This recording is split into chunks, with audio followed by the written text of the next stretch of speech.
শুন ভাই, আমি একটা ফোন নিতে চাচ্ছি, দাম প্রায় 40,000 টাকা। কি? 40,000 টাকা কি দিচ্ছে ও ফোনে? ও ফোন দিচ্ছে 120 হার্জ এর ডিসপ্লে, 50 মেগাপিক্সেলের ক্যামেরা, আর 7,000 মিলি অ্যাম্পিয়ারের বিশাল ব্যাটারি। হ্যাঁ, এগুলো তো রিয়েলমি C85 তেও আছে। আর দাম মাত্র 20,000 রেঞ্জে। তা তোর ও ফোনের ব্রাইটনেস কত? আমার ও ফোন দিচ্ছে 1400 নিটস এর ব্রাইটনেস। কি? শুধু 1400 নিটস এর ব্রাইটনেস? রিয়েলমি C85 এ দিচ্ছে 4000 নিটস এর অ্যামোলেড ডিসপ্লে, যা রোদে দাঁড়াইলেও তুই একদম ক্রিস্টাল ক্লিয়ার ভাবে ইউজ করতে পারবি।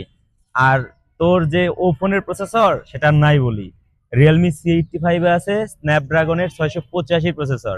ফিচার তো দেখ সেম, তাহলে কেন তুই দাম ডাবল দিতে যাবি? তাহলে আমি শুধু ও নামের জন্যই 20,000 টাকা বেশি দিতে যাচ্ছি। ভাই, ফোন কিনলে ব্র্যান্ড দেখে না, ভ্যালু দেখে কিন। আর রিয়েলমি যে কি জিনিস এটা সবাই জানে।